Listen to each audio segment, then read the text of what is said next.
No. All right, without further ado, I'd love to introduce tonight's speaker, Hiten Shah. His Twitter handle is Hiten Shah. I'm sure you guys are all already following him. And I put Kissmetrics' Twitter handle up there because it's like generally agreed to be like the best Twitter account to follow if you want relevant information about lean startup and analytics and all things that are critical to like building great products.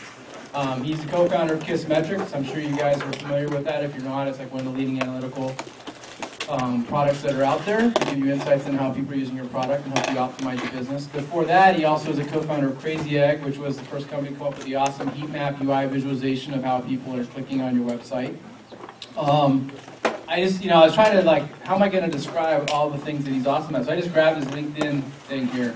You can see he's got like 99 plus on web analytics, 99 plus in analytics, online marketing, SaaS, entrepreneurship, startups, SEM. Not that he can be summarized in a tag cloud or anything, but that at least lets you see the range of things that he's good at, that everyone acknowledges that he's good at. So he's definitely been heavily involved with lean startup and is an expert in that as well as analytics. He's just super involved in the startup ecosystem. And I think that for me, one of the things that sets him apart from other people is even though he's really successful and doing all these awesome things, he's super generous with his time. And I met him back in 2008, when you were just starting Kissmetrics, actually, and we did shortly thereafter, we did like an analytics panel with Dave McClure. That was a lot of fun, and we've both been busy doing a lot of stuff. So anyway, let me please join me in welcoming Hiten Shah to our stage.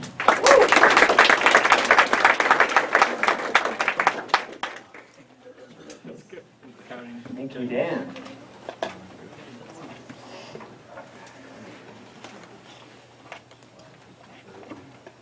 Good? Yeah, I'll figure it out. Good.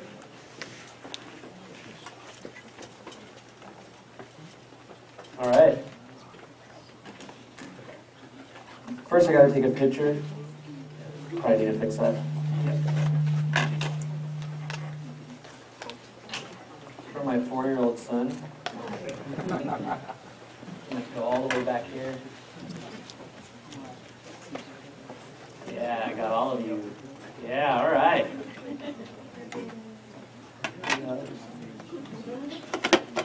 Awesome. Yeah, that's my new thing. You'll see my daughter later, maybe. So I'm going to tweet that. And I'm glad Dan already did who's in the room, because that's always important to understand. I think I've got something for all of you, engineers, designers, marketers, whatever you got, hopefully, in my almost 100-slide deck. I talk really fast. No, it'll be fine, I think. All right, let me tweet that. All right. And now let me send it to my son. We'll be ready to go. In the meantime, you guys can ponder on this. This is one of our values at Kissmetrics.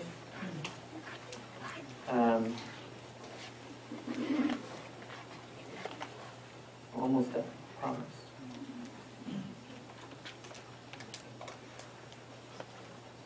All right.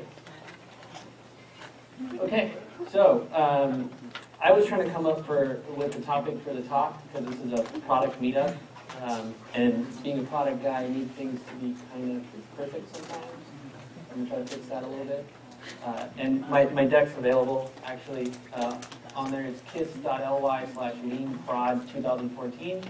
If you need to follow along, you're back there, something like that. It's on SlideShare, and it's downloadable and all that. So, be better than yesterday. So we've got 5 values at Kissmetrics, and I'm actually going to theme this whole talk based on this value. And we basically came up with it because we really believed in this whole notion of continuous learning and continuous sort of improvement. I think product is all about that. Marketing is all about that. Especially when you're a startup, you have no luxury of being slow and not iterating and not improving all the time. So this whole idea of be better than yesterday actually comes out of all of that for us as a company. It's something I personally really believe in, and I think that it's really important in all parts of the company. And I use a specific cartoon. For those of you who can't read it, it says, "The wheel was great. What have you done for me lately?" And it says design department. I think that could be any department these days, like sales telling marketing, "Hey, we need more leads," or whatever. And I use this because if you're not continuously improving and thinking about that, then you're basically going to get a lot of these kind of questions from your customers, other people on your team, and all that kind of stuff. So this is kind of the most important theme, I would say, of the talk. So the next two things are basically the common things that I've learned about sort of product and how people think about things. And you're probably here for one of these two reasons, whether you know it or not. So one is when you're looking at your product, you're looking at your data, or even just looking at your business as a whole, maybe you don't know where to start. Do any of you feel like that? You can admit it. It's okay. It's a safe area. Okay, cool. A couple of you.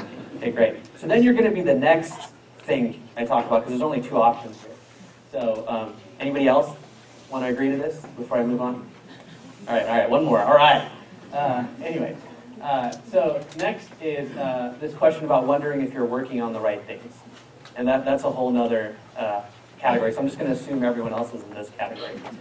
There really aren't any other categories I've found when it comes to running a business. It's either you don't know what, or you don't know if you're working on the right things. And a lot of it has to do with someone's stubbornness in the company or something. But at the end of the day, one of my favorite things to do is walk into a company, if I'm allowed to, and randomly walk up to somebody and ask them, why are you working on what you're working on? And the worst answer is because my boss told me to. And the best answer hopefully comes out of this talk for you guys. And this has a lot to do with not being able to change people's minds and stuff like that. If you're continuously learning, trying to be better than yesterday, your mind is probably changing quite a bit, but hopefully in the right direction. Or there is a third option. You're just here to hear me babble. You're just here to hear me babble. Yeah, that's right. That's probably from one of the first few years I met with Dan. And he wanted me here, so I'm here for that reason. Also, the book we're giving away, there's 5 of them. There's a little link at the bottom for this book if you guys want it. I actually decided to take concepts from the book because I really like this book. I know the authors. Eric Rees loves the book as well. And if I do say so myself, having started a couple of analytics companies, it's the best book on analytics. It's also a little bit dense, but it's still the best book on analytics as of today. And by dense, I mean that it goes through a lot of stuff. They give you a lot of frameworks and a lot of ways to think about things, but I'm going to try to hopefully add a case study or two and kind of add more color to the process that they describe with some examples. But at the end of the day, for me, lean analytics is all about optimizing for learning. You'll notice I'm all about learning, being better every day, learning all the time, self-improvement, and also business improvement. But I do see this a lot, which is if you have an up and to the right graph, it's great when you're in like an investor pitch or a partner meeting or something, and you say, I know why that happened. But in most cases, you have no idea why it happened. And lean analytics, and just analytics in general, if you're using it well, you'll actually know why you're up and to the right or down and to the right, which happens a lot, like in the other charts I have. So, as I was talking about lean analytics in the book, I fully endorse the book. So me saying it's dense is actually a compliment, because I think most content is pretty light anyway. But this is kind of one of their charts, and they call this the lean analytics cycle. And this is actually a version from this gentleman named Avinash, who works at Google. Used to be a product manager. Well, I don't know what he was at in Google Analytics, but he helped dictate a lot of the improvements they made. And he actually converted the chart to something like this, which is actually a little bit less complicated than the one they have. But this is the lean analytics cycle, and I'm going to talk through each step. That's why I have 100 slides. I'm kidding. It's actually pretty simple. And in that blog post, it's actually broken down like this. It's basically 4 parts to the cycle: metrics, hypotheses, experiment, and act. And this is basically how the sort of workflow and the way to systematically think about analytics and executing on analytics. Not just looking at stuff, but actually making it operational inside of a company. I decided to structure this talk in a specific way. I'm actually going to give an example, a case study that's mine, that's personal to me, and I'll give another one later too, to demonstrate this process before I actually describe it in more detail and talk about how you guys can do it. And I think there'll be some questions at the end, so save them, tweet them, whatever, maybe you'll win a book. So this example is about a product that's part of my company, Crazy Egg. We bought this product actually a couple years ago now. It's called Hello Bar. Has anyone ever used Hello Bar? Awesome, great, sweet. I'm going to describe what it is now.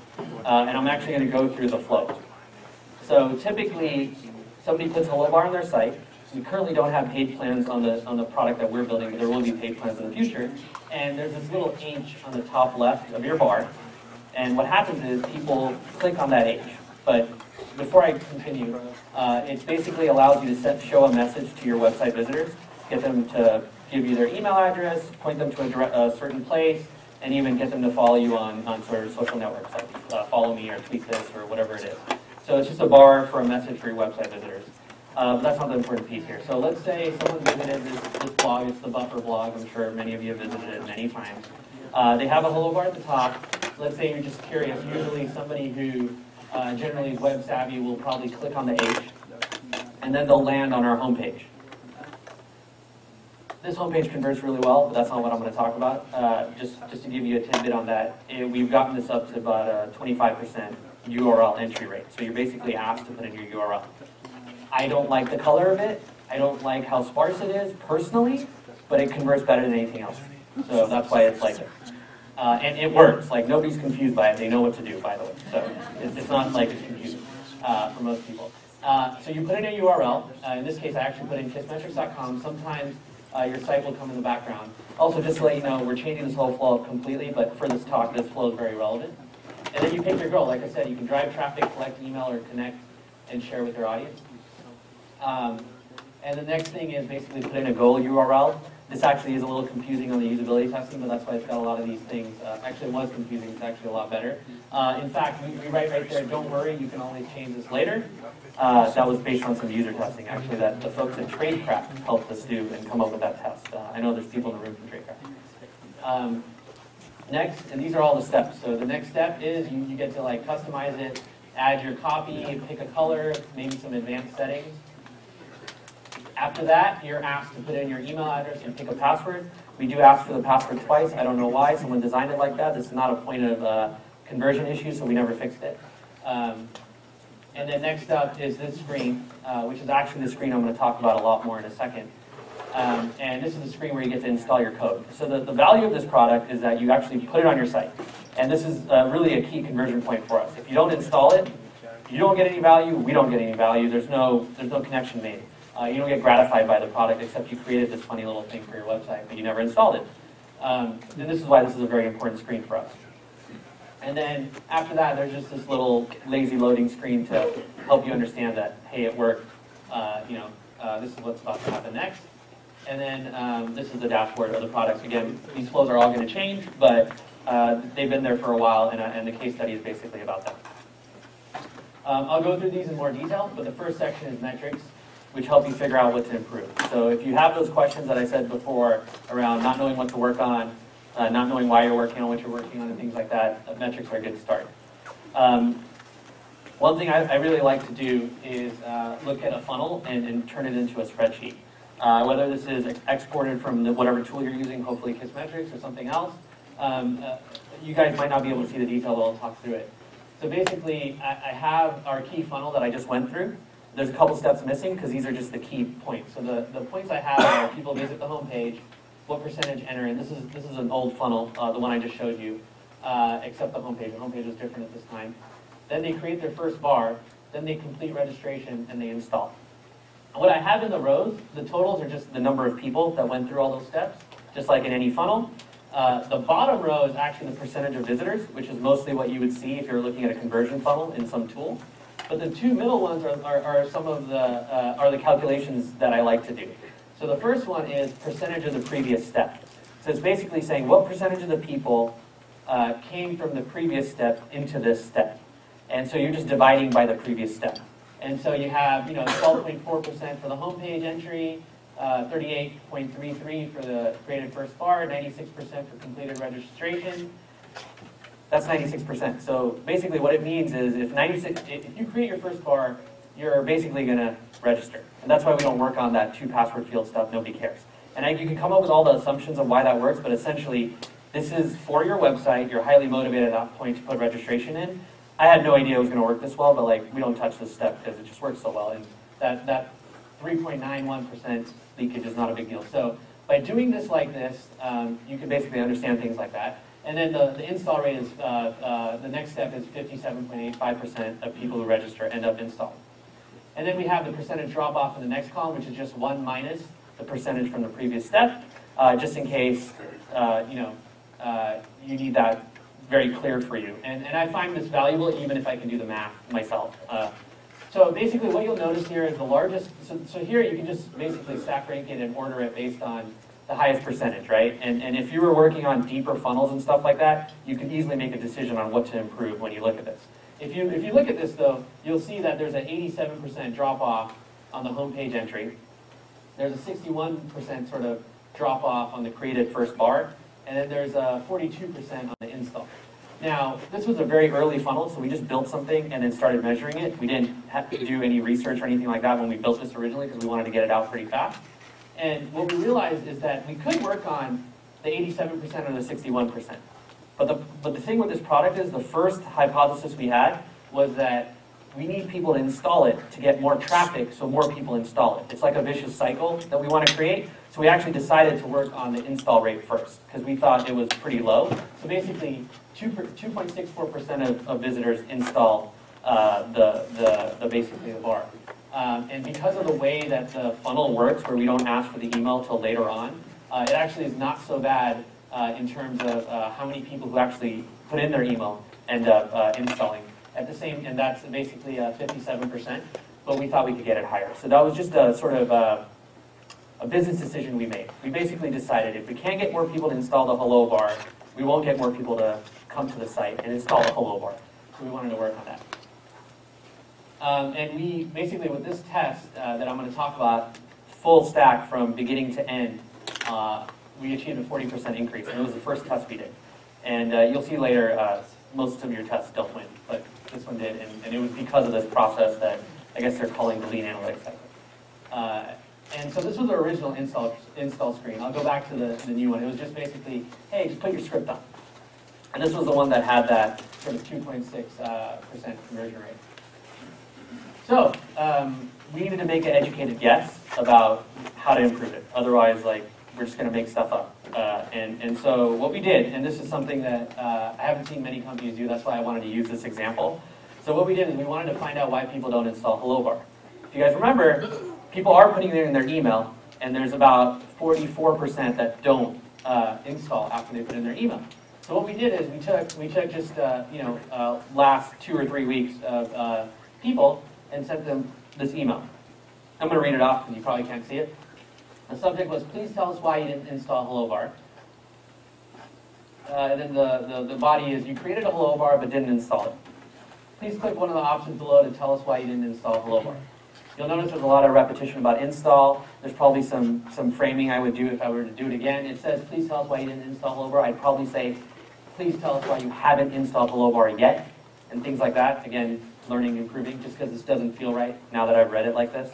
It also says install 3 times. I don't know if that's necessary, but I digress. So the options are, didn't meet my expectations, I had trouble installing it, I don't have a website, not ready to install, other. So the first thing we did was, the way we set this up is we sent this email, but what we were logging was just what they clicked on. I don't have the pie chart because I couldn't find it, but essentially we had a pie chart of what they clicked on. That was already a tremendous amount of value right there. But then what we did is, after they clicked on it, they actually went to a survey, and it was basically a SurveyMonkey survey. So this was for didn't meet my expectations. It basically says, why didn't you want your Hello Bar? So, and then the options are, I didn't understand the value, I didn't know what message or link to put on my Hello Bar, I didn't like the look of my Hello Bar, I wasn't ready to install it yet. And we basically learned a bunch of stuff, and basically, and there was an other. I didn't understand it, and I didn't like the look of it were the most common things. And in some of the flow that we had already, we already addressed some of those things. But this was one piece of learning on that button. Then another one was I had trouble installing it. This was one of the most telling ones for us, at least. And this is all based on the audience we already have. So this wasn't about getting new audience or anything like that at the moment. And basically, it was the question was, what would have made it easier to install Hello Bar? As you can see, it's linked to I had trouble installing it. And the options are Shopify plugin, WordPress, tool to check my install, a way to email my developer/web designer the instructions. I'm going to stop for a second here because you'll see that these are multiple choice. If for some reason we had no idea what the answers should be, like what these options should be, we would just make all these surveys open-ended. So if you don't know, make it open-ended first. We already had a lot of learnings about this product and installing JavaScript and a lot of those things just because of our history. And so we knew what multiple choices we wanted. So one thing we were really curious about was, do people who have Shopify sites actually sign up for this product and want to install it? And one thing we learned is they actually don't. So nobody answered like that. Most people said WordPress plugin and a way to email my developers. And the other was just random stuff around things that we couldn't really quantify. And you'll see what we did about that. And then obviously I don't have a website. So that's my daughter. She was probably 2 months old now. She's 4 months old now. She'll stick something out at you if you don't have a website. Because everyone has a website, right? So not ready to install was the next one. The question is, what's holding you up from installing your Hello Bar? I'm waiting for help installing. I'm waiting to start my promotion sale. I'm waiting to launch my website. The biggest thing we learned is that some people sign up and they're not ready to install yet. We didn't really do anything about that, but like that is an interesting thing to learn. I came up with all kinds of solutions to it that we haven't tested yet. Like if they haven't installed the script, email them, ask them, or ask them if they want a reminder email back. Because it's likely if we ask them for a reminder and they say yes and they tell us the duration of when they want it, they're more likely to install it when we remind them. So those are all things we could do if we saw a high percentage of people fall into those kind of categories. And then other, it just says, why didn't you install your Hello Bar? Just so we could learn. I'm usually not a fan of other, because if you know what multiple choice you should be asking, why are you putting other? Right? You get less noise if you know that. In this case, we were just sort of wanting to know if there was any other reason. So basically, all of that data led to this statement or something like it. I made it a little bit better, but it's still long-winded, and you'll find out why a little bit later. So basically, the hypothesis we were running on, we've already looked at metrics, identified kind of where we wanted to improve, sent a bunch of emails, try to have an educated guess about it. So it was basically, if more installation options are given, then more people will add Hello Bar to their website due to the need for a WordPress plugin and ability to email the code to someone else. So that was basically the general thesis that we went on before we started designing the solution. So obviously the next step is experiment. So this is how we did that. And you have to design the experiment. So you'll notice that in the flow I showed, we had this screen. In the screen I showed that was prior to this, it was very simple and only had the script. And so what we did is we basically told people it's a one-time installation, and then we gave them these 4 options. I'm going to talk for each of them. So the first one was I can install the code myself. It's very similar to the code we had before because we already knew that kind of worked. We simplified it a little bit. Next is install our WordPress plugin. So basically 41.67% of people responded that they need a WordPress plugin. And so we had validated that idea already, so we just basically built it. This WordPress plugin also had some key things that we did. A lot of WordPress plugins make you download them, install them, and then you have to go find your key and stuff like that. So we spent a little bit of extra engineering time to make it so that the key is bundled in the plugin, already pre-filled, ready to go. And that was actually a huge win, but that's one thing we did that was a little trick. So I'm always about trying to make users, customers, whatever, lives easier, and this was a point that we thought was important. Next is email your developer. So that was one of the other options. 25% of people said that they'd like that. And then the last one was just how can we help if they need help. We have a full-time support person, and we get a lot of random stuff. So we do this though not exactly for the user exactly, because like a lot of times they'll send stuff we can't do anything about, but we want to learn. So if they do have some other question, we want to make it very easy for them to let us know. We're also using intercom. So at the bottom, you'll see the little question mark, and sometimes it'll say random stuff like, can we help you, or whatever. So this is more about learning, less about the user, actually, in this case. So ACT. So this is sort of the area where you look at the results and try to figure out what to do next. And I think it's a really key part of this process. So I'm gonna spend some time on it later as well, but I'll go through what we did here. So this is basically the results. Same exact funnel. We tested it 50-50. If you look at the data, go to the deck, you'll see it. The general thesis or general conclusion is all the other metrics are the same because this was a later in the funnel experiment, so they should be very similar. Statistically significant results shouldn't be there between these. But the big one was the install rate went from 2.64% to 3.7%, and we had a lot less drop off, obviously, as a result. There's this really neat tool called isvalid.org. It's free. You can slap in control and variation and only 2 and get these cool graphs. So I like to use it just because it's very visual.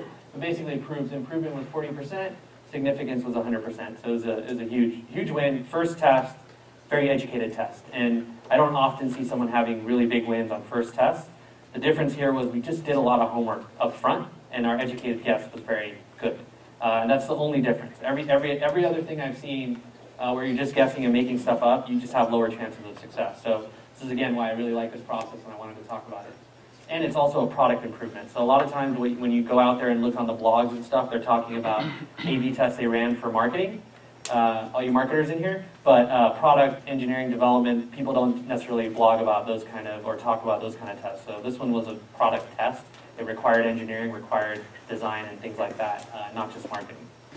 And what we've done is gotten about an 89% additional increase in our installation rate. And this is basically as high as 7 out of 100 people who visit that home page end up installing, which is generally a very high, because this is not sign up to install. This is actually visitors who install. We've gotten, like I said, additional 89% increase through this process. Most of the increases after this one, just to give you guys a little quick preview of just what we did, came actually from that home page I showed you guys. Most of the improvement came from literally stripping it down, testing copy, and realizing that people don't need any copy. And I'll explain why. This is my theory. It's hard to validate, but my theory is you're coming to that home page because you saw a hello bar on someone else's site. Also, our default color is orange. Or reddish orange. Not as orange as your shirt, but kind of reddish orange. And so if you see an orange hello bar and then you go to a site that's orange and you kind of click you're motivated enough to click that little H, you're probably just going to go through it and sign up. So I think just stripping it down causes the highest conversion rate because people are already, the intent's already really high, or the implied intent or something like that. And so we did a lot of testing there and got that rate that high. So again, now I'm going to talk about how you guys can put this into practice instead of just some single example, just because I think it'll be important to hear some more tactics besides the specific one we did. I will say though that email survey to understand where people are clicking on those options and then the survey monkey stuff, I haven't really seen anybody do. But if you're in a product role, generally the types of things you're improving, you already have a registered user. So you should email them and figure out things like this and really figure out why people aren't doing the things that you want them to do. So metrics, figure out what to improve. I really love this cartoon because basically you can't drive a car if the front window's tinted or your eyes are closed. And Peter Drucker says what gets measured gets managed, and I've seen that ring true all the time. If you're not measuring it, looking at it, understanding it, you're not actually going to be able to improve it or manage it. There's a great book called the Data DNA ebook. I got a link down there. It's by Optimizely. Kissmetrics partnered with them, and so did Qualaroo. And they have this whole idea of just showing you the different types of business models and different baselines. And what I mean by baselines is basically just getting an understanding of how you're doing today. And you can just start there with metrics. I know there's funnels and stuff, which I'm going to talk about next, which are important, but sometimes baselines are just as important. So like, if your business is really about, like, let's say publishing, I'll go back actually, then maybe you want a baseline time on site. And maybe that's something you're looking to improve because you're refreshing the ads and all that fun stuff and making more money every time, the more time people spend on your site. Things like article views and stuff like that might be important to you. Just getting a baseline of that, because sometimes those things aren't exactly funnels. So that's why I always like to talk about having baseline. And then funnels, this is a funnel from Kissmetrics. Pretty typical. Most people are familiar with it, so I'm not going to drag on about that. Every type of business model has a high-level funnel. You're not that special, honestly. So SaaS funnel is they visit the site, they signed up for a free trial or even a free product if it's free. They use the product, and they end up buying. Very typical, but it's a good example of kind of high-level funnels, high-level, like basically conversion points you should be looking at and measuring and understanding drop-off. E-commerce funnel, visit the site, visit a product detail page, add to the cart, enter checkout, complete a checkout. Again, super typical. Like I said, you're not very special. You might be selling, red widgets or blue widgets, but your funnel looks very similar to this. And obviously there's caveats, but that's generally, where I see a lot of people trip up and want to add all these minor steps in the funnel when really high level you're trying to understand drop-off first. And then revenue. I think revenue metrics are really important. If you guys haven't seen this, you need to look at this. My friends at Buffer, who I advise as well, they put all their revenue metrics public. And it's buffer.bare, B-A-R-E, metrics.io.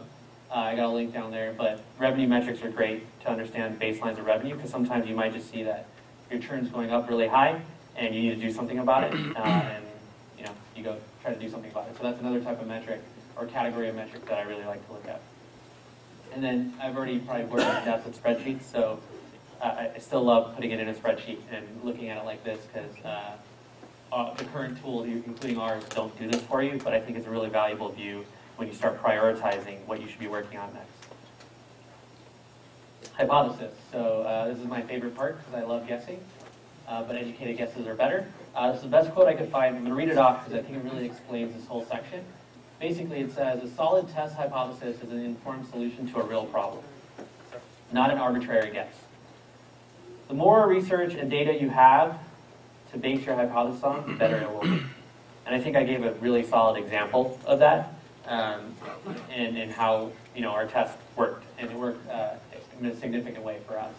Because again, just not to beat a dead horse, but that 40% increase in install rate meant that we're getting that much more traffic back to our homepage, and as a result of the way that our funnel works for HelloBar. So I'm going to talk about research tools and tactics for hypotheses. One is customer development. Who's not familiar with customer development? It's okay if you're not. Sometimes I like to ask that question because of not versus a yes. Anyway, so customer development is basically one of the easiest ways to sort of gain a lot of insight. And it's basically the idea of talking to people in an unbiased way to understand their problems. That's how I would describe it. I really like to get stories out of people, so I like to ask them, hey, tell me about a time when X happened or Y happened, and just shut up and listen to them, and then finding patterns across multiple customer interviews like that. Another one, jobs to be done. So who's heard of jobs to be done? Awesome. You should check this out. It's really cool.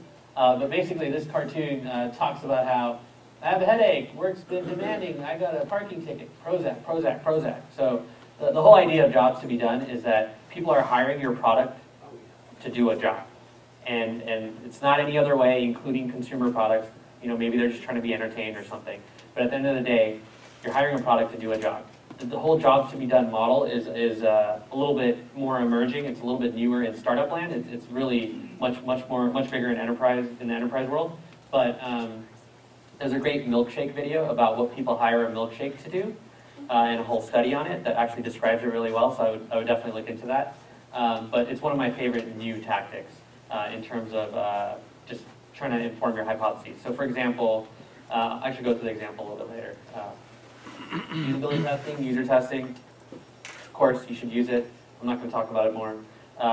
Live chat, olark.com. I know a lot of you do that. One of my favorite things about Olark, and I know some of the other ones have it, but I really like how they look and work. You can turn it off, and then it literally turns into like a ask visitors to tell you what they want to know about or whatever. So you're basically asking a question to them. And I really like that about it because that's a really key source of learning. If you start really getting sort of fancy with it, you can just put Olark on certain pages that you know there's a high drop-off. And either you could chat with them, which is probably the highest way to get learnings, but you could also just turn on that little Q&A thing that they have. Crazy Egg, my products, I'll talk about it, but or not talk about it. You should check it out, it's great. Long-form surveying, SurveyMonkey, they're the leader, so I like mentioning them. And one of the key things about SurveyMonkey, because I get this question a lot about why SurveyMonkey, why not this other random new tool that just came out. I like how most of them look compared to SurveyMonkey, honestly. But the key with SurveyMonkey is the way they help you actually analyze the results. So if you end up getting 100, 200, 300 results, they don't do anything automatic or anything, but they let you categorize all the responses and all this stuff. And it's really powerful, and I would still say SurveyMonkey is the best. Also, I really like the way that I can put an email list of people, and they'll just automatically take care of emailing them and tying the email to the person who responded, because then I can go do funny stuff in my database if I want to match that up and see if what they say equals what they do and stuff like that. On-page serving from Qualaroo, we'll talk about this a little bit more in a second. This actually originally was a product that we called Kiss Insights, and then we later on sold it, and it got renamed to Qualaroo. But basically what it does is it lets you ask little survey questions on any page on your website. I have a lot of examples of these later because I think it's a powerful tool. Not enough people know about it. And then personalized messaging. So this is a product called Intercom, and they basically want to take all your customer communication and have it go through them. They have a really cute graphic on the homepage that says the old way, the Intercom way. I think it's awesome. The old way looks really hard and confusing. The Intercom way seems really simple. But at the end of the day, the product's really good for communicating with customers via email and even on your site. Like I said, we use it on low bar. I'll talk a little bit more about it in a second. So now I'm going to go into specific tactics regardless of the tools. I wanted to get the tools over with because one of the key questions everyone asks is what tools should I use? So those are all the tools. Here's the tactics. So email a survey to people. This is pretty standard. I put a template up there that I like to use. You can go check it out at some point later. One of the key ones is I don't see enough people asking their customers why they canceled, why they did a refund, or even like a funny one, which is a little tricky, but like you could do the same kind of things if even you're a publishing site and people are sort of just visiting and bouncing. You could start doing interesting stuff to understand why they're bouncing, because that's like equivalent to a cancellation, or why they haven't come back in a long time. And then there's a template here if you're a SaaS business. Again, when people cancel like a SaaS product, I don't like to let them cancel unless they tell me why. Yeah, it's not mean, it's okay, they're leaving you anyways. They might cuss at you in the box, but it's just the box, it's okay. Another one, this is Qualaroo. They'll let you pop up a little question if people try to exit. Again, you'll get some cuss words in here sometimes because they don't want pop-ups and stuff, but at the end of the day, the learnings are so impactful and useful, and you're also usually only doing this for a short amount of time, that I actually really like this, but we did originally invent the product, so I am biased. Another one is discover what's missing. So this question is really, really cool, where you can put it on any page and just say, were you able to find the information you were looking for on this page? Yes and no, please specify. So you can basically find out what's missing on a page. I've done this on e-commerce pages, and I find a lot of valuable insights. Gentleman over there says gold. So you can, yeah. And this is great for any site. So you can do this on a pricing page, you can do this on a sign-up page. I mean, it's ridiculous what you'll learn. Yeah, go ahead. We also made the yes box free form to make sure we didn't remove the yes box. Ah, cool. Yes, what'd you like? Or yes, what helped convince you or something? I love that. Yeah, that's great. See, you learn something new every day. Find out what words people use to describe your product. So this is a gentleman named Sean Ellis who actually bought Qualaroo from us. He came up with this sort of question, which is what primary benefit have you received from product name? And I think, you know, when you start using your customer's own words in your marketing, any product marketer generally knows that's better, unless you're trying to invent a new category or something funny. And so learning what words they use is obviously a good thing, and then you can inform your testing with that. This is actually really cool, and Intercom does this, and there's a bunch of lessons here, but I'll just tell you how I got to this page. So in one of the products I have, we use Intercom. They used to have a free plan. I think they still do. And that free plan doesn't allow you to message your users, but it allows you to integrate and see everything about them. So then I'm like clicking around because I'm kind of bored and looking at my users, and then somehow I get to the screen and it says, send your first message for free. And then they gave me these awesome templates, which I've been advocating for a long time already before I saw this. And it's basically like, message existing users to learn how my product can be improved, message new users to learn what they expect from my product. And they give you a nice little template and they'll let you do this for free. So if you haven't done it, have some issues with tools or anything like that, this is a really easy way to do that. A lot of product people should be doing this kind of stuff. But the template is really cool. So it's, I don't know what the subject is because they don't show me, but it's basically, hey, we're doing some research into why people sign up for Crazy Egg. We were using it on Crazy Egg at the time. If you have the time, I have one quick question. When you signed up, what expectations did you have for our product? Thanksgiving. And so I get a lot of interesting feedback on this when I show this, because people are like, what, do I have to read every response? Because, you know, people reply, right? And Intercom's good at threading and all that stuff. Even Gmail's good at that. Yes, you have to read every response and catalog them. Just like in a survey. Yes, read the responses. It's very good. That's your customers saying stuff that you should be hearing. This is another cool one. Lars, one of the team members at Kissmetrics, sort of came up with this style. But it's basically the same reply to email thing, but this one's about, tell me what frustrates you with our product. And it's very soft. It starts like, hey, and this is just for like people who just signed up. You've just signed up for the product. Now you'll, and that's like the main benefit, because you want to remind them of that. That also helps soften the blow about asking them something negative. But right now I need your help. And then the question is, reply to this email and tell me what frustrates you with this product. Even if it's something really small, don't hesitate. I reply to every single email, and I want to make sure you have everything you need. I look forward to hearing from you. Talk soon.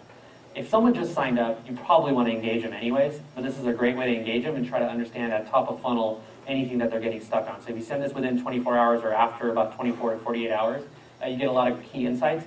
You'll notice a lot of people will email and they'll say, I read every single email. Lars actually changed it and he said, I reply to every single email. And that was a really big, powerful switch. I think it might have doubled the response rate or something ridiculous like that. He had a lot of emails to respond to that. And there's more actionable reading. I did a guest blog post on the Optimizely blog.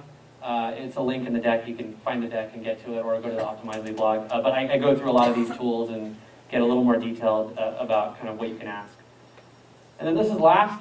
They did a data DNA book at Optimizely, and this was the long-winded hypothesis sort of structure that I used earlier, that I'm going to use again in a second too.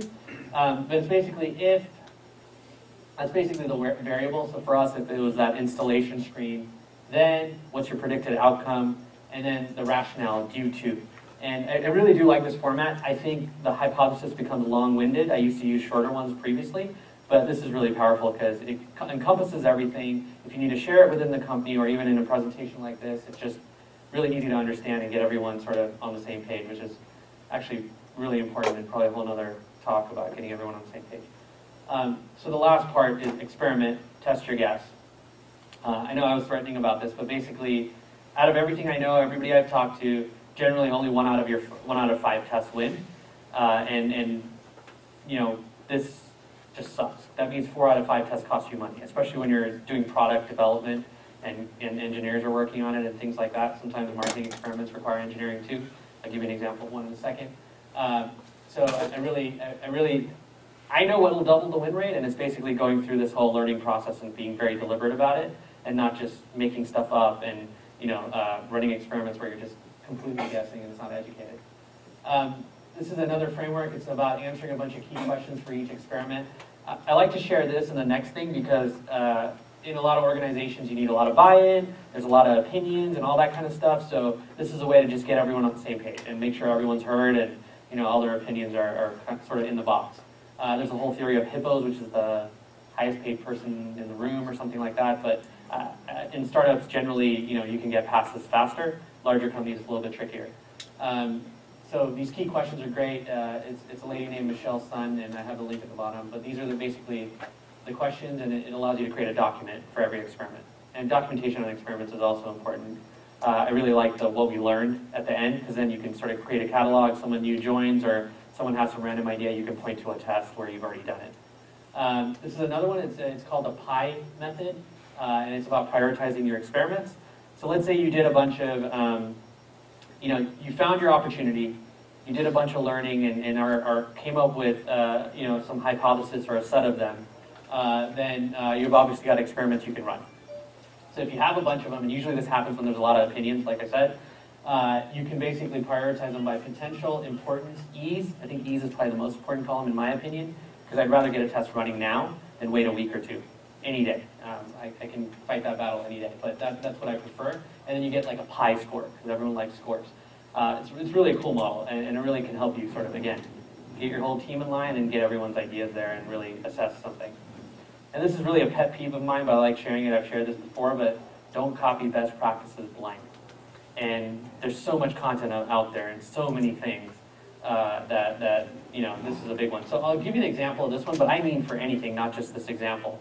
37 Signals said they used to write about their A/B testing because they used to do a lot more of it, I think. I don't know if they're doing as much of it anymore. And they said, see plans and pricing wins for SaaS products that have plans and pricing and a trial that people sign up for. So across the internet, you'll find these. And there's way more than these. Like, they're everywhere. And it's a best practice, apparently, just because one company did it and it worked. And obviously everyone else did it, but they probably didn't test it. So what I really like doing is learning what works best for you, and actually more importantly, your visitors. So for us, we really had a strong conviction about creating a Shopify plugin for HelloVault. Once we did that testing, we realized it's not low-hanging fruit. We might still do it, but it's not low-hanging fruit because none of the people that are coming want it. Instead, they want a WordPress plugin, almost half of them do. So that's the kind of thing that I'm kind of talking about around best practices and things like that. So I really love these examples. One of the ones that we've tested at Crazy Egg that has been hard to beat is show me my heat map. So I really like this sort of the I, me, you sort of thing, and really testing that in your call to action. So it's like, it could have been show me my heat map, which means sort of like I'm talking to myself sort of thing, or the things, yeah, it's really weird. But that worked better than see your heat or something like that. Yeah, it's kind of a weird topic, but like I've seen just those kind of frame differences work. In Hello Bar for a while, what worked best was create your first bar. And that worked really well for a while until the page got really sparse, and continue beat it out.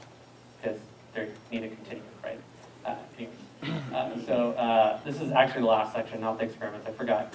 We're good on time, Dan? Yeah. All right, cool. This is ACT, and I've got a case study we've never shared, and someone's probably going to get mad at me for sharing it because I told them they couldn't share it, so maybe I just wanted to share it. Anyways, it's Decide What's Next. And I'm going to share a case study, but really it's about analyzing results and exploring every piece of the result, as many data points in the funnel. I'm not telling you to do analysis paralysis, but if you've set up an experiment and A/B tested something, there's a lot of rich data there because you're splitting the groups up. And it's really important to look at not just a single conversion point, but go way deeper in a funnel. And ironically, Kissmetrics has built a report for that. So we have an A/B testing report that actually allows you to do that. And I'll talk about that in a second. But in general, all we have you do, let's say you're integrated well, hopefully. You select a conversion point, and then you select an experiment, and you literally get a full-blown report about how that experiment's doing against that conversion point. But then you can go in and on the fly, go change the conversion point and go see how it's doing against another one. So I'll give you some examples. Okay, so, and this is the last part, and it's only about 13 slides. Doing good so far, right? 100 slides. This is the current homepage, and there's actually a test running where we have Chuck and his dog Olive on the homepage as well. I didn't want to embarrass him. I didn't even know if he was going to be here, but I would have, if I knew he was going to be here, I would have embarrassed him.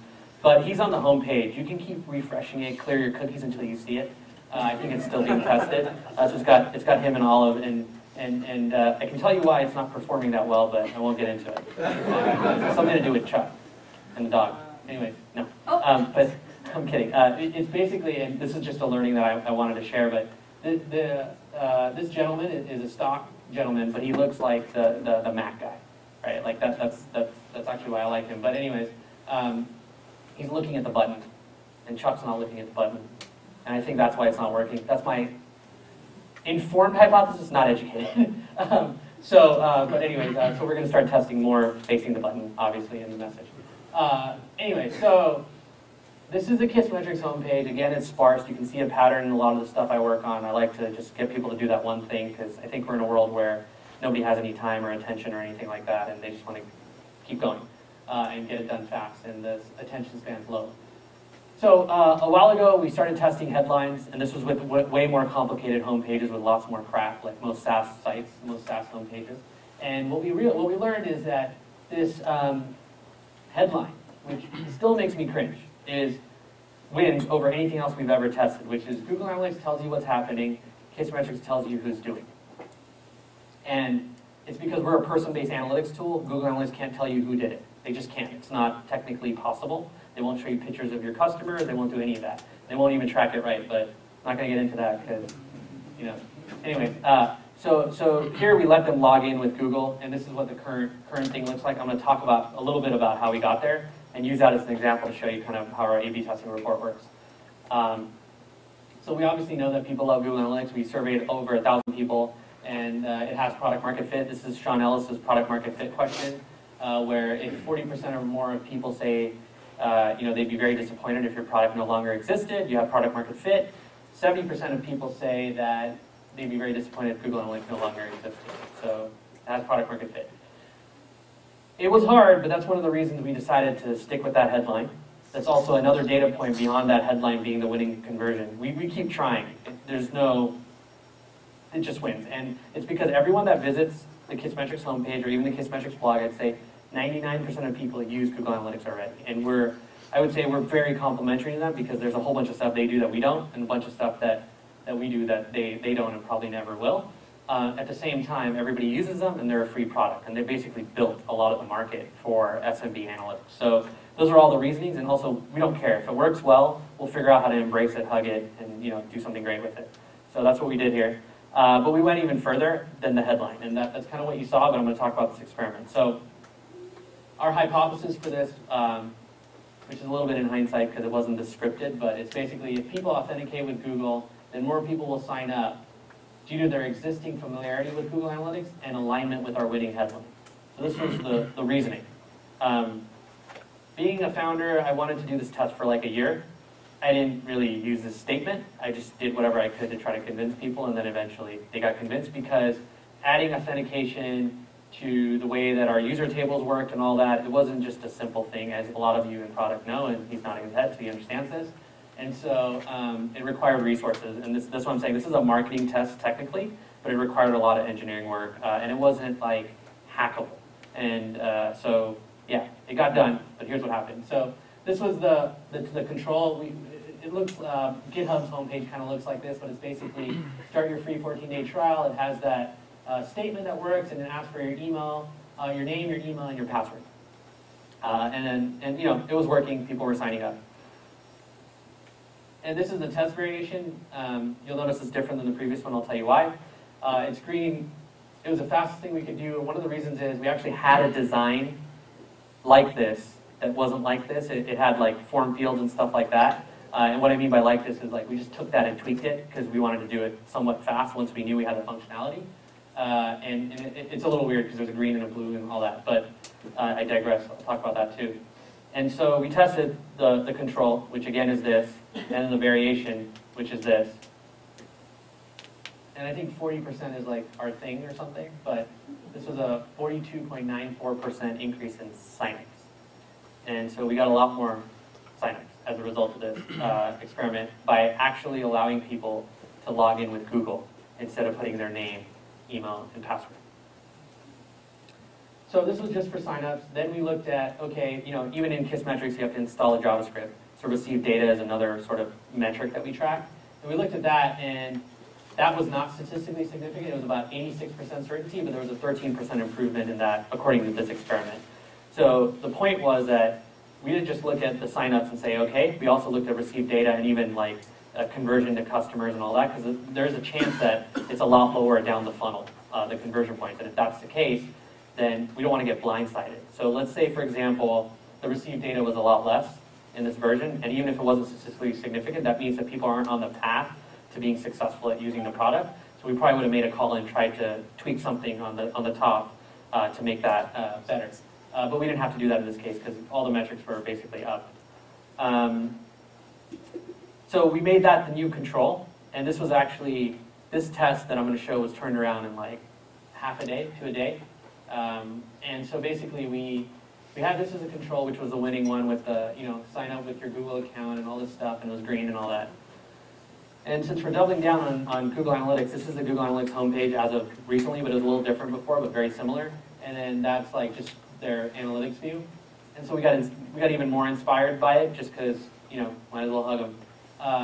And this is what we came up with what exists. So if you look here and you look at the top, they actually, you probably can't see it, but they have a gray bar. They're using an orange, and even some of we actually took the exact colors. And so these are as close to the exact colors as I could get Ian, our designer, to feel okay with, which I got pretty far, so pretty good. And I literally had to stand next to him and be like, hey, it's okay. Can we just try it? Like, I just really want to try it. Like, anyway, so we tried it. That was a fast test. I like fast tests. And there's an 87% certainty that it gave about a 6.89% improvement. So it wasn't like a blowout winner like the last, but it still won in my book because I was right? And obviously we looked at received data because Kissmetrics makes that easy, and there was a 68% certainty that it dropped received data by about 4%. But in terms of the call here, this didn't seem like that high of a received data loss, and we have a lot of work to do from sign up to receive data in the business anyways, and optimizing that. So we basically went with it. And there's a lot more to that, which is like we're just trying to sort of be familiar to people, help them feel comfortable before they actually get into the product. That way they sign up and aren't scared to sign up. So this test was basically, these two tests were between January and February of this year. And so since then, you'll see in January it was lower, but this is basically Kissmetrics signups and over the last 6 months up till the end of June.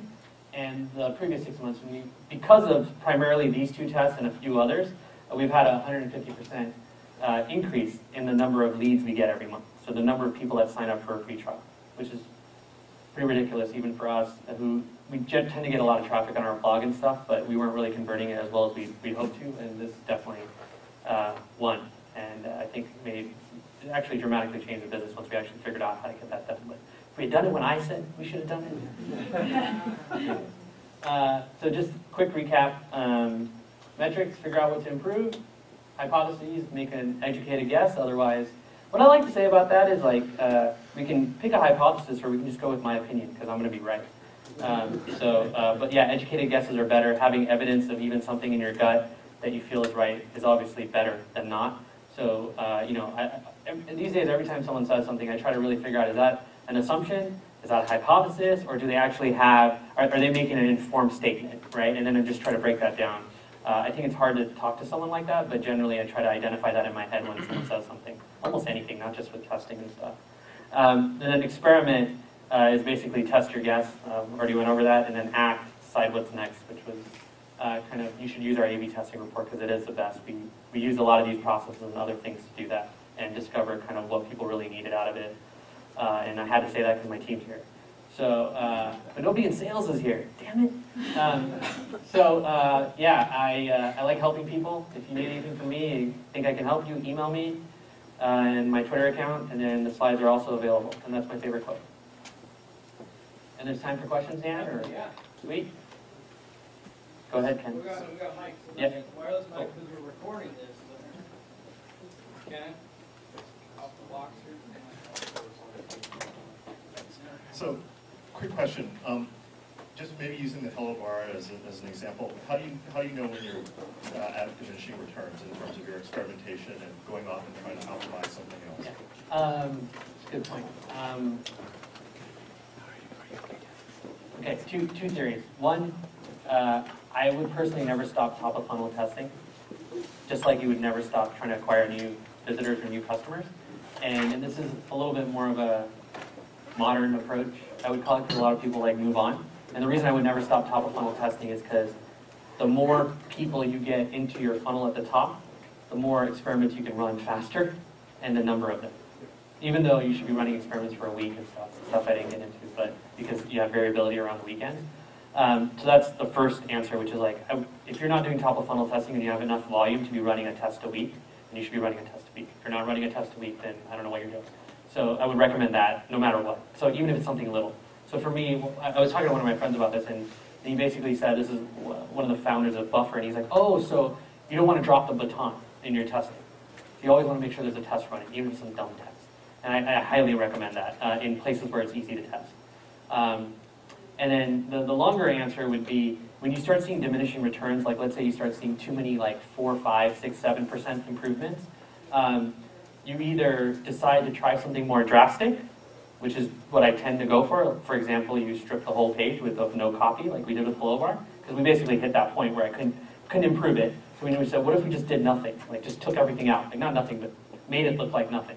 And that seemed to work. And we had that one had no evidence, no idea if that would work, because there's no real logical reason that having less on the page down to the point of a field and a button would actually work. I'm thinking of removing the logo next, actually, so see what happens there. So you try something drastic. I first try a couple drastic things before I move on. Because there might be something I'm missing, or something about a local maximum, which is what they call it in A/B testing, that you hit. That's art, not science. That's probably the shorter answer to it. But yeah, I've hit both problems. Try something drastic, it usually works. Like logging in with Google is drastic.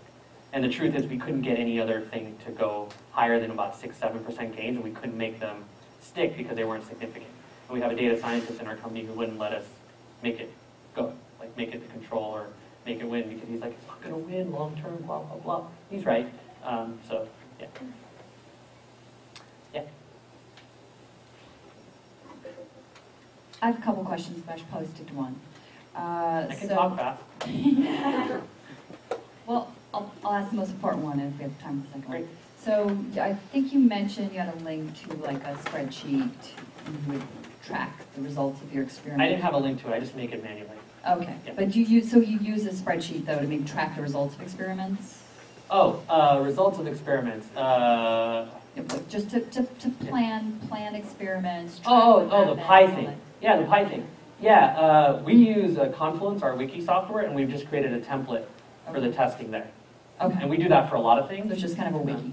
Yeah, for us, it's our wiki. Honestly, it's like whatever, and we've iterated it. Like we didn't have the what we learned and why, originally. So I again don't like to focus on the tools. I just come into the company and say, what are you currently using to document whatever product or marketing, and then go sort of build a template out of that based on some of these concepts. I just, I keep thinking that there should be something like better out there than Notepad or Word docs or spreadsheets, and Yeah. I keep not finding that. It's kind of amazing. Yeah. Are you a product person? Marketing. Yeah. Okay. Yeah.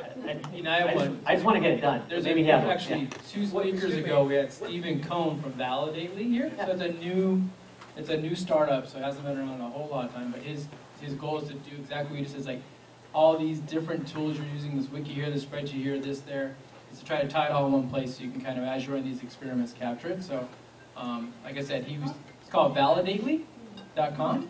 And he spoke here 2 months ago. His slides are up on the Meetup.com. The video of his talk's up there. So check it out if it looks interesting. I'm sure he'd be happy to hook you guys up. What problem is the question you're trying to solve? Is it communication to other teams? It's kind of communication. It's just, once you start piling up and you've got sort of 10, 15, 20 experiments, you kind of start to forget what you already did.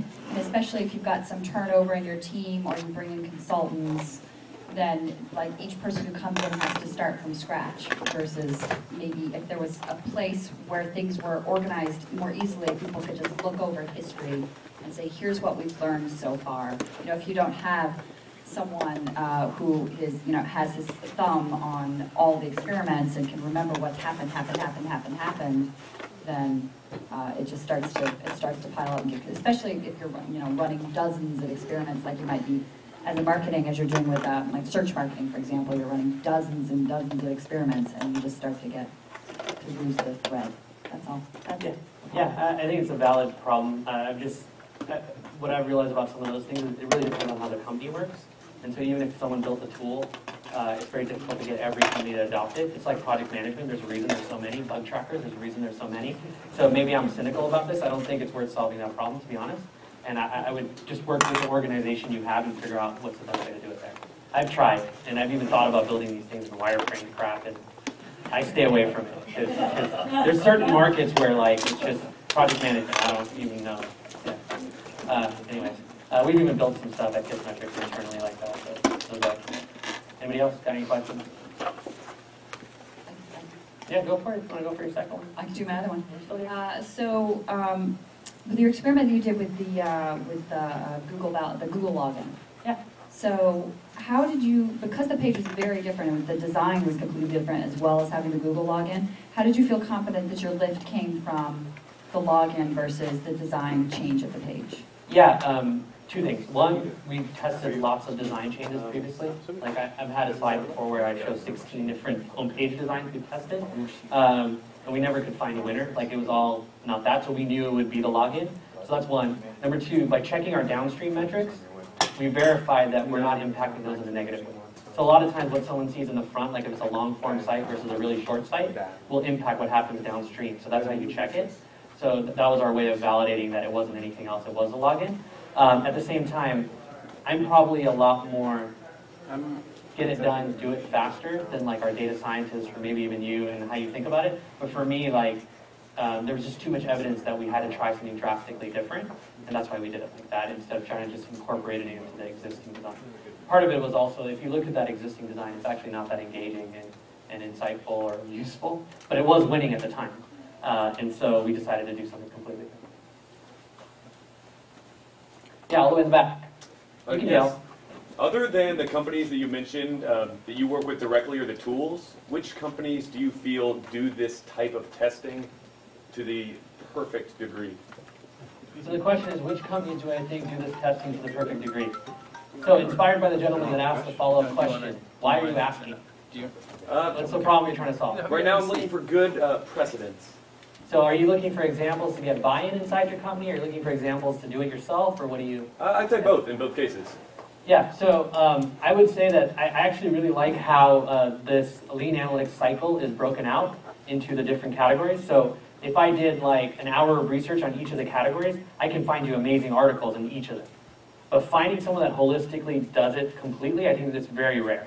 And even if they don't present it. Like for example, we have Chuck here, who I keep picking on, but he's my favorite guy to pick on. He has written a lot of articles on his own Medium account about user research and how we do it at Kissmetrics. Even more than I can even go through in one talk, or he could even. And so if you want to do user research really well for informing testing and product development, you'd go look at his site, right? If you want to look at analytics stuff, I really think the Lean Analytics book covers the majority of it, and then some blogs out there. So each of these areas have that. If you want to learn about experimentation, I spoke at Optimizely's conference. My talk's actually good. It was highly rated, so I can say that. And part of it's in here too. But there's a lot of great things like Patrick McKinsey from, he's one of the top Hacker News users. I think he's user #1. He has a lot on experimentation. So honestly, I could write a whole essay on this, like, and tell you like all the different pieces.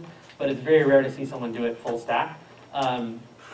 There's a couple presentations from Etsy that I actually am a huge fan of. That they've gone through very deliberate processes like this. I think Optimizely specifically is trying to do a lot of aggregation of the right way to do this now. And so I'd go hunt down a lot of their stuff, and you'll probably find a lot of good inspiration evidence for buy-in and a lot kind of stuff over there. Yeah? How do people know about your company outside of it? Are you based in the Bay Area? Yeah, we have an office in San Francisco, but we're a distributed team.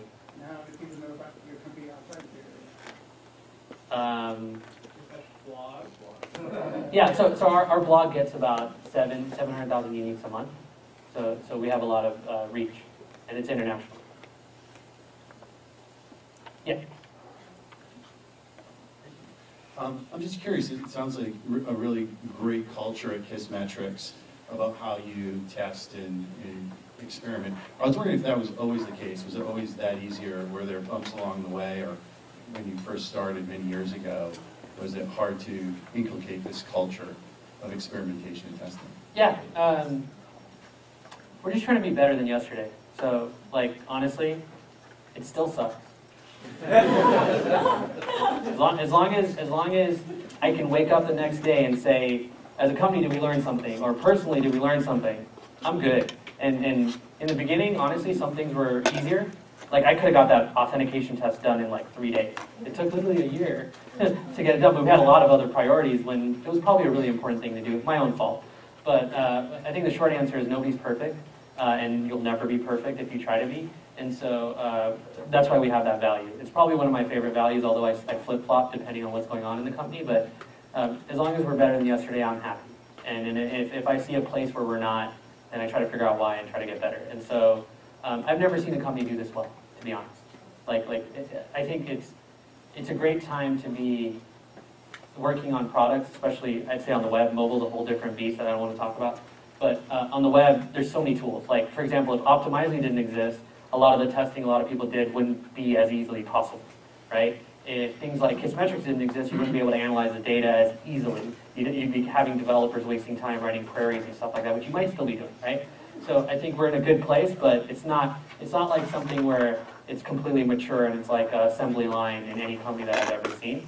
But personally, we're just trying to get better every day, and that's probably the most important thing for us. Yeah, all the way in the back.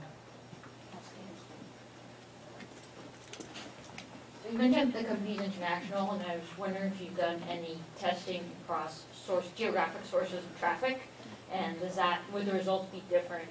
Is that something you'd recommend testing? And along those lines, different times of day when people come to your site, does that matter? Yeah, so I love the question, and I'm just going to tell you how I approach it, because we haven't had the need to do any of that. At the current moment, we get more traffic and more signups than we know what to do with, and I'll keep saying that until it's not true. And hopefully it's never true. So or never, whatever.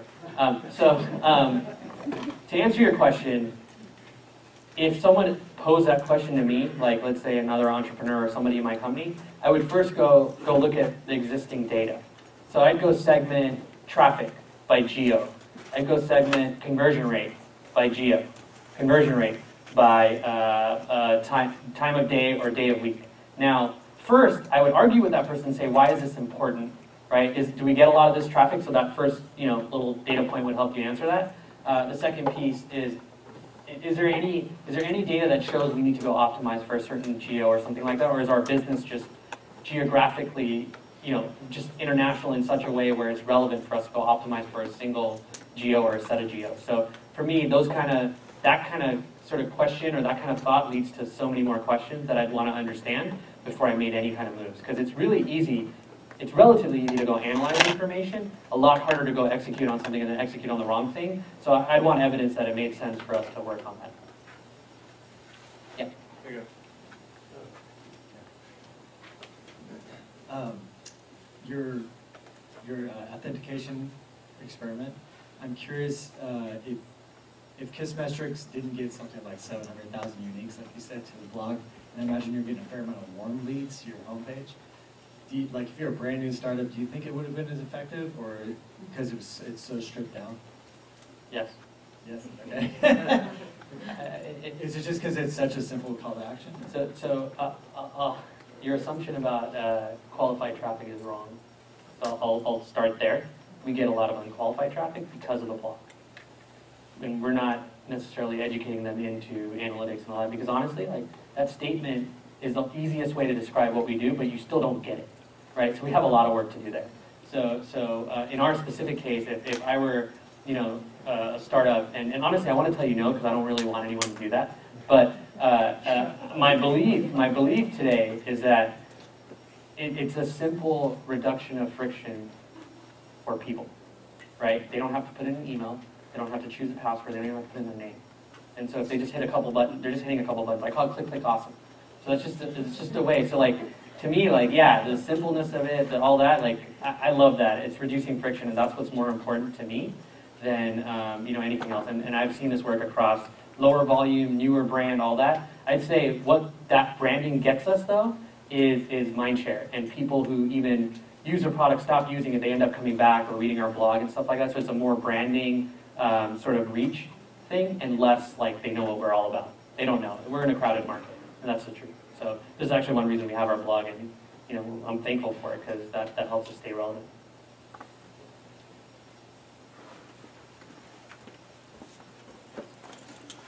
I know you didn't want to go there, but are there any tools specifically for mobile?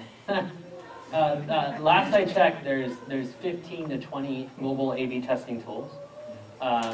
There's probably now a dozen analytics tools that say they'll do mobile for you. And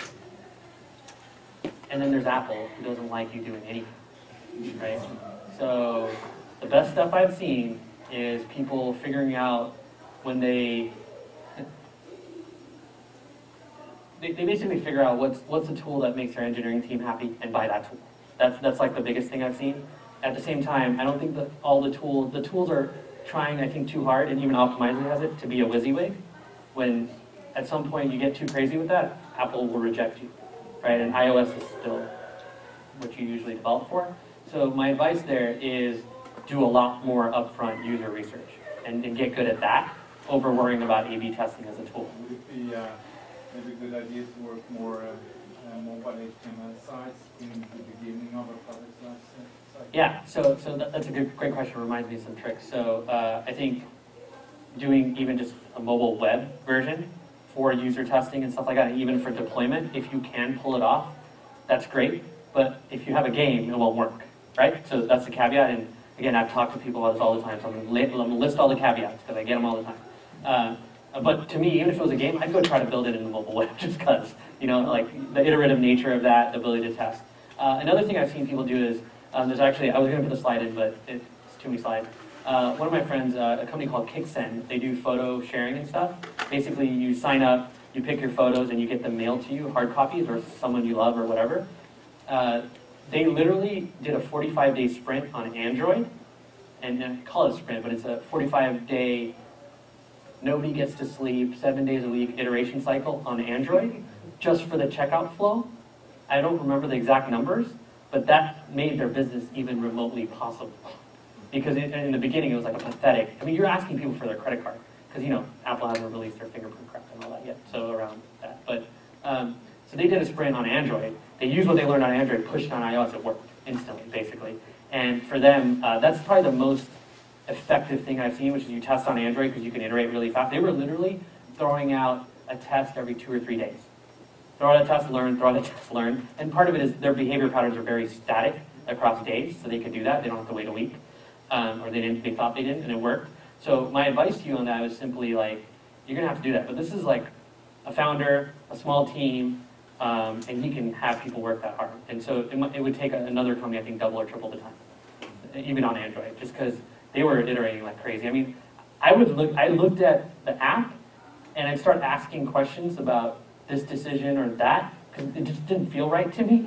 And he's like, no, that was 10%, that was 15%, that was 25%. I'm like, okay, all right, like, you got me, you know, and I think that goes to show that there is no best practice. I really believe there's very little best practices out there right now, but on mobile, it's just completely wacky, you know, especially if you have a product where you're asking for a credit card. But literally, that experiment made his business. Yeah, it's pretty awesome. Yeah? Yeah, so going back to, if you're a small startup and you're just starting out, to what degree you need what is your minimum traffic requirement for these tests to be statistically meaningful? Sure. Like the example you just gave, like 10%, 15%, I'm imagining like they have like 100,000 users out there, or yeah, they just have 1,000 users right now. Right. There's blog posts on this topic that are really good, that are better than anything I can tell you, but the high level of it is you don't have enough traffic. You probably want to figure out how to get traffic first. How you figure out if you have enough traffic or not is, I try to assess if I ran 2 variations, so a control, the current, and like a test, how long is it going to take to get 100 conversions on each? And that's basically, I divide that up and figure out how many tests I can do or how much more traffic I need to drive to achieve that. And again, it's a tricky one. There's calculators out there, and there are actually blog posts that talk about how do you do testing with very little traffic. There's a blog called ConversionXL, just xnl.com, and they have, their blog posts are some of the best on conversion optimization. I'd go look up what Pete, that's the guy who writes the blog's name, has said about that, because he's got some really good stuff on that, like a whole article that'll tell you exactly what you need to do. One more? One last question, yeah. Okay. So what are the top mistakes companies do? With testing, with analytics, with... Yeah, with analytics What are mostly. the top mistakes people do with analytics? Okay, I think one, they try to track everything. There are some companies out there that will encourage you to do that. I think fundamentally it's a mistake. The caveat is, if you don't track everything and then you realize there's something you missed, what do you do? Right? So I would just start by tracking all the high-level macro metrics. I think that's an easy first step, and not worry about anything in between until you're trying to optimize the thing. For example, in our example, we collect email, then we have people installing. Or I'm sorry, they create their first bar, then they install. Then they give us their email. We have 2 form fields. I know that'll create a bump, like improvement, but it's not worth it, right? So it's kind of like, we don't track all that stuff. It doesn't even matter. What we care about is just the high-level steps, and then we drill down. So I'm okay with tracking some of those details later when I need to make it better. So the first mistake is just they track everything and don't realize how to turn it into an actual process of improvement. I think the second mistake is, until probably about a year to 18 months ago, people thought of user research as usability and improving designs, but not learning how to do A/B testing. So the other mistake is people don't do enough user research or anything like that, to inform their decisions before they make the decision. So they don't create a hypothesis or any of that. And I think the third thing is